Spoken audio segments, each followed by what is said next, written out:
भाषा शिक्षण में आप सबका हार्दिक स्वागत है। पूर्व पाठ में हमने कई विशिष्ट क्रियापदों के त्वा प्रत्ययांत रूपों का अभ्यास किया। इस पाठ के आरंभ में एक बार फिर हम उनका अभ्यास करेंगे। नमो नमः। संस्कृत भाषा शिक्षणे भवतां सर्वेषां हार्दं स्वागतम्।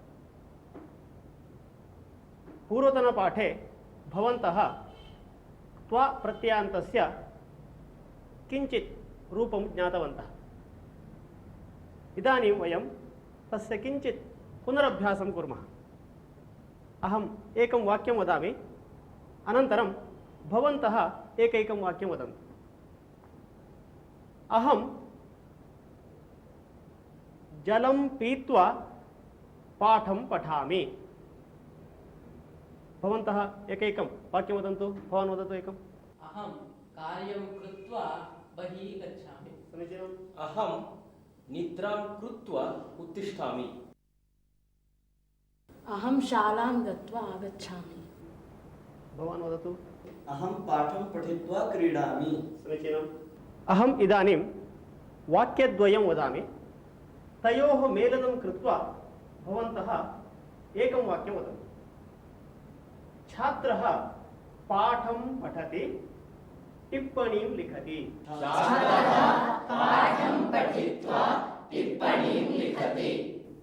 कृषकः भूमिं खनति, सस्यं रोपयति।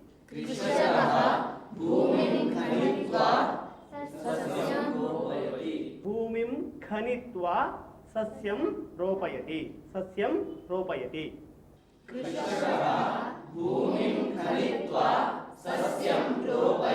उत्तमम्। कृष्णः रथं स्थापयति, अर्जुनम् उपदिशति।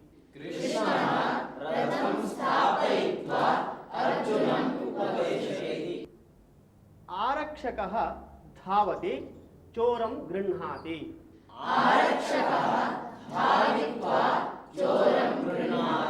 समीचीनम्। बालिका नृत्यति, जनान् तोषयति।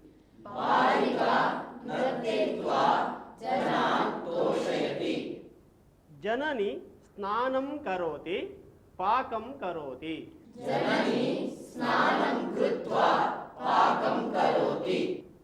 छात्रः अध्यापकं पश्यति, नमस्करोति।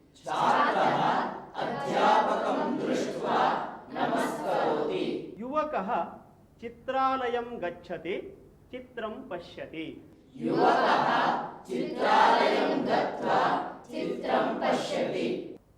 पूर्वतनपाठे वयम् उदित्वा, नर्तित्वा, उक्त्वा, पक्त्वा, रुदित्वा, दग्ध्वा, स्थित्वा, इष्ट्वा इत्यादि विशिष्टानि रूपाणि ज्ञातवन्तः। इदानीं तेषाम् उपयोगं कृत्वा वाक्यानि वदन्तु। कः वदति? आरम्भे वदतु। नृत्याध्यापिका स्वयं नर्तित्वा छात्रान् पाठयति। उत्तमम्। शिक्षकः कथाम् उदित्वा बालान् सन्तोषयति। पुनः वदतु। शिक्षकः कथाम् उदित्वा बालान् तोषयति। समीचीनम्। अहं श्लोकम् उक्त्वा सर्वान् तोषयामि। समीचीनम्। पाचकः तण्डुलं पक्त्वा अन्नं करोति। समीचीनम्। अहं रुदित्वा निद्रामि। समीचीनम्। अहं स्थित्वा गीतं गायामि। अहम् इष्ट्वा संस्कृतं पठामि। अहं विद्यालयं गत्वा पाठं पठामि। पूर्वतनपाठे वयं तुमुन् प्रत्ययान्तरूपाणि कानिचन ज्ञातवन्तः। इदानीं तस्य पुनरभ्यासं कुर्मः। अहं कानिचन वाक्यानि आरम्भे कथयामि, अनन्तरं भवन्तः एकैकं वाक्यं कथयन्तु। अहं शालां गन्तुम् इच्छामि। सः पाठं पठितुं शालां गच्छति। बालिका टिप्पणीं लेखितुं लेखनीम् अन्विष्यति। मम पिता कार्यं कर्तुं कार्यालयं गच्छति। वदतु, भवान् वदतु। बालकः मुखं प्रक्षालयितुं स्नानगृहं गच्छति। समीचीनम्। अहं पेयं पातुम् आपणं गच्छामि। अहं कन्दुकं दातुं मित्रस्य गृहं गच्छामि। समीचीनम्। जनाः चलच्चित्रं द्रष्टुं चित्रमन्दिरं गच्छन्ति। उत्तमम्। बालकः पुस्तकं क्रेतुम् आपणं गच्छति। अहं संस्कृतसम्भाषणं ज्ञातुं शिबिरम् आगच्छामि। उत्तमम्। बसवराजमहोदयः चाकलेहं खादितुम् इच्छति। अहं क्रीडितुं क्रीडाङ्गणं गच्छामि। समीचीनम्। अहं वैद्यकीयक्षेत्रे कार्यं कर्तुम् इच्छामि। उत्तमम्। अहं ज्ञानं सम्पादयितुं ग्रन्थालयं गच्छामि। समीचीनम्। सर्वाः भजनार्थम् उपवेष्टुं मन्दिरं गच्छन्ति। उत्तमम्। अहं विषयं ज्ञातुं विद्यालयं गच्छामि। अहं मनश्शास्त्रं पठितुम् इच्छामि। समीचीनम्। सा बालं प्रेषयितुं गच्छति। समीचीनम्। अहं क्रीडितुं क्रीडाङ्गणं गच्छामि। अहम् उत्तमा गायिका भवितुम् इच्छामि। उत्तमम्। अहं पाठं पठितुं गच्छामि। वयम् इदानीं केषाञ्चित् विशिष्टरूपाणाम् अभ्यासं कुर्मः।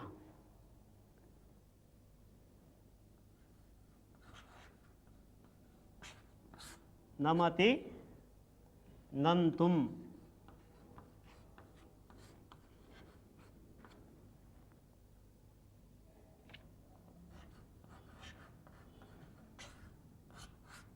पचति,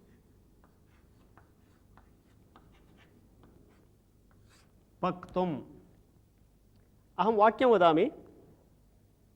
भक्तः देवं नमति, देवालयं गच्छति। भक्तः देवं नन्तुं देवालयं गच्छति। माता पाकं पचति, पाकशालां गच्छति। माता पाकं पक्तुं पाकशालां गच्छति। इदानीं भवन्तः एतयोः उपयोगं कृत्वा वाक्यानि वदन्तु। वदन्तु। अहं विश्वनाथं नन्तुं काशीनगरं गच्छामि। मम अग्रजः पाकं पक्तुं सम्यक् जानाति। समीचीनम्। शिष्यः गुरुं नन्तुं गुरुकुलं गच्छति। भरतः रामं नन्तुं वनं गतवान्। समीचीनं। बहु उत्तमम्। अग्रजः पायसं पक्तुं पाकशालां गच्छति। अहं नारायणं नन्तुं वैकुण्ठं गच्छामि। अहं मातरं नन्तुं गृहं गच्छामि। अहम् अन्नं पक्तुं पाकशालां गच्छामि।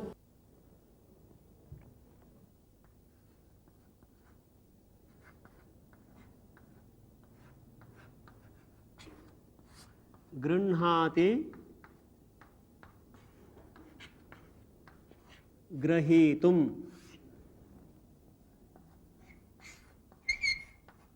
चिनोति,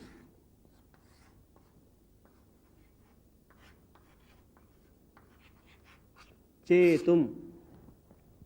इदानीम् अहं वाक्यं वदामि।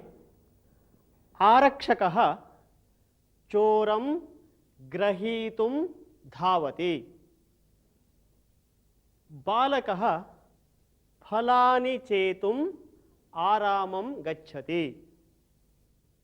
इदानीम् एतयोः उपयोगं कृत्वा भवन्तः वाक्यानि वदन्तु। तेण्डुल्करः कन्दुकं ग्रहीतुं बहु प्रयत्नं कृतवान्। समीचीनं। राधा लोकयानं ग्रहीतुं धावति। अहं चन्द्रं ग्रहीतुं न शक्नोमि। अहं पुष्पं चेतुम् अभिलषामि। समीचीनम्। अहं फलानि चेतुम् आपणं गच्छामि। शिशुः धावति, माता ग्रहीतुं प्रयत्नं करोति। राहुः चन्द्रं ग्रहीतुं वाञ्छति। अहम् उत्तमपुस्तकानि चेतुं नगरकेन्द्रग्रन्थालयं गच्छामि। समीचीनं, बहु उत्तमम्।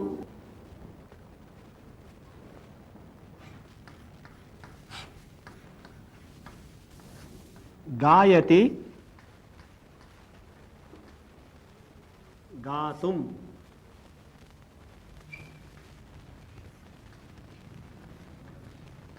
छिनत्ति,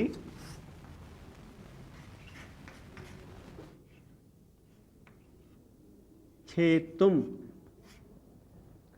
अहं वाक्यं वदामि। अहं सम्यक् गातुं न जानामि। कृषिकः वृक्षं छेत्तुम् अरण्यं गच्छति। एतयोः उपयोगं कृत्वा इदानीं भवन्तः वाक्यानि वदन्तु। मुकुन्दः सस्यं छेत्तुं गच्छति। समीचीनम्। अहं वनस्य वृक्षं छेत्तुं न इच्छामि। अनन्तरं शिल्पा सम्यक् गातुं जानाति। उच्चैः वद। शिल्पा सम्यक् गातुं जानाति। समीचीनं। नन्दिता सुन्दरं गीतं गातुं वाञ्छति। उत्तमम्। गर्दभः सर्वदा गातुमिच्छति। अनन्तरं गायिका गीतं गातुं सङ्गीतसभां गच्छति। संगीतसभां गच्छति। समीचीनं। वज्रेण वज्रं छेत्तुं शक्यते। वज्रेण वज्रं छेत्तुं शक्यते। उत्तमं। मम मित्रं सम्यक् गातुं शक्नोति। समीचीनम्। अहम् आम्रवृक्षं छेत्तुं न इच्छामि। समीचीनं, बहु उत्तमम्।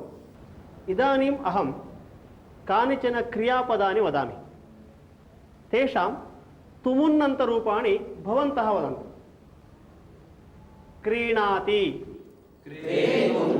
जपति, तुष्यति, कुप्यति, कोपितुं, जिघ्रति, नयति, कर्षति, कर्षति, क्रष्टुं, स्वपिति, बध्नाति, निन्दति, उत्तिष्ठति, रोदिति, क्रन्दति। बहु समीचीनम्। इदानीं भवन्तः यस्य कस्यापि उपयोगं कृत्वा वाक्यानि वदन्तु। अहं प्रातः 5 वादने उत्थातुं प्रयत्नं करोमि। समीचीनं। राघवेन्द्रः पुराणपुण्यकथां श्रोतुम् इच्छति। समीचीनम्। अहं वस्तूनि क्रेतुम् आपणं गच्छामि। अहं पाकस्य गन्धं घ्रातुं सम्यक् शक्नोमि। अहं वस्तूनि क्रेतुम् आपणं गच्छामि। अहं पाकस्य गन्धं घ्रातुं सम्यक् शक्नोमि। चोरः चोरयितुं रात्रौ सञ्चरति। सन्यासिनः जपितुं हिमालयं गच्छन्ति। शिशुः उच्चैः क्रन्दितुं शक्नोति। पुनः वदतु। शिशुः उच्चैः क्रन्दितुं शक्नोति। कृषिकः भूमिं क्रष्टुं फलं स्वीकरोति। अहम् अल्पेन आहारेण तोष्टुं न शक्नोमि। अहं पुस्तकं नेतुं विस्मृतवान्। उत्तमं, बहु समीचीनम्। अहं विना कारणेन हसितुं न इच्छामि। अहं प्रातः 5 वादने उत्थातुं प्रयत्नं करोमि। बालिकाः 8 वादने स्वपितुं न इच्छन्ति। समीचीनं। नारायणः रोदितुं न इच्छति। उत्तमम्। सा अग्रजस्य हस्ते रक्षां बन्धुं गच्छति। राधा हसितुम् अभिलषति। उत्तमम्। अहम् अन्यान् निन्दितुं न इच्छामि। अहं जलं नेतुं मातुः साहाय्यं कृतवती। अहं क्रीडितुं बहु इच्छामि। गन्तुं पठितुम, कर्तुम आदि तुमुन प्रत्ययांत रूप हैं। इनके बारे में पूर्व पाठ में ही हमने जानकारी प्राप्त किया है। कई धातुओं का तुमुन प्रत्ययांत रूपों में थोड़ा परिवर्तन होता है, जैसे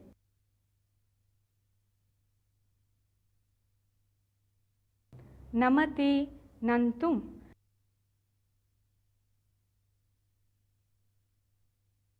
गृह्णाति, ग्रहीतुम,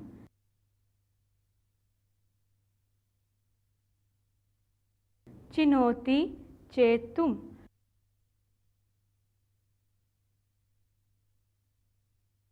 जिघ्रति, घ्रातुम। इस तरह के विशिष्ट रूपों का प्रयोग करते समय हमें सावधानी बरतनी चाहिए।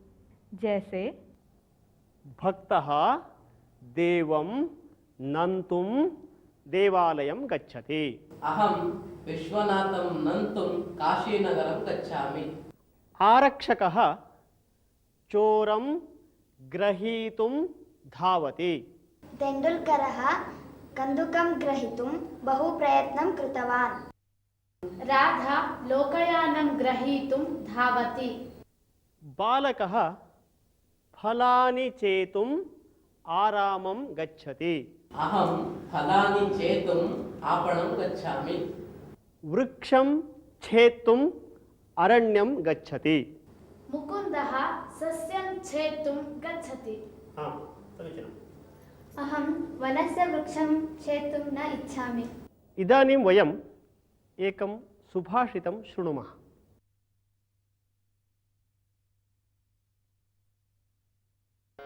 प्रथमवयसि पीतं तोयमल्पं स्मरन्तः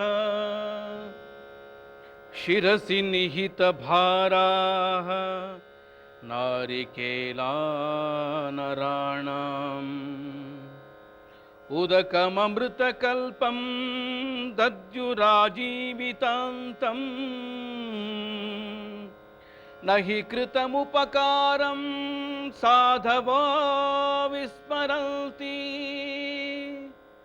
न हि कृतमुपकारं साधवो विस्मरन्ति।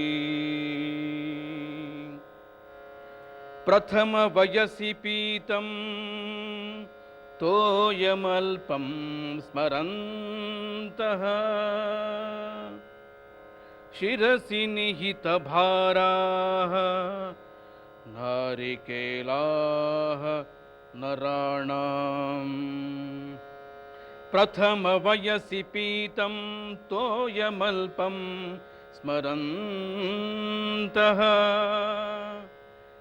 शिरसि निहितभाराः नारिकेलाः नराणाम् उदकममृतकल्पं दद्युराजीवितान्तम् उदकम् अमृतकल्पं दद्युः आजीवितान्तम्। न हि कृतमुपकारं साधवो विस्मरन्ति। न हि कृतमुपकारं साधवो विस्मरन्ति। न हि कृतमुपकारं साधवो विस्मरन्ति। सुभाषितस्य अर्थः एवमस्ति। नारिकेलवृक्षः यदा लघु भवति तदा जनाः तस्य किञ्चित् जलं यच्छन्ति। तेन जलेन सः नारिकेलवृक्षः वर्धते। अनन्तरं सः नारिकेलवृक्षः पूर्ववयसि पीतं जलं स्मरन् जीवितान्तं यावत् जनेभ्यः अमृतसमानं रुचिकरं जलं यच्छति। तथैव सज्जनाः अन्यैः कृतम् उपकारं स्मरन्तः तेषां प्रत्युपकारं कुर्वन्ति, परन्तु दुर्जनाः अन्यैः कृतम् उपकारं शीघ्रमेव विस्मरन्ति। सज्जनानां स्वभावः तथा नास्ति। आजीवनं यावत् तेषाम् उपकारं स्मरन्तः जनेभ्यः उपकारं कुर्वन्ति। एषः अस्य सुभाषितस्य अर्थः। सुभाषित का अर्थ: मानव नारियल के वृक्ष को लगाते समय उसे थोड़े जल से सींचता है। नारियल का वृक्ष मनुष्य के इस उपकार को कभी नहीं भूल पाता है। उस थोड़े से जल के लिए वही नारियल वृक्ष मनुष्य को प्रचुर मात्रा में स्वादिष्ट जल प्रदान करता है। अर्थात सज्जन पुरुष दूसरों के द्वारा किए गए उपकार को कभी नहीं भूलते।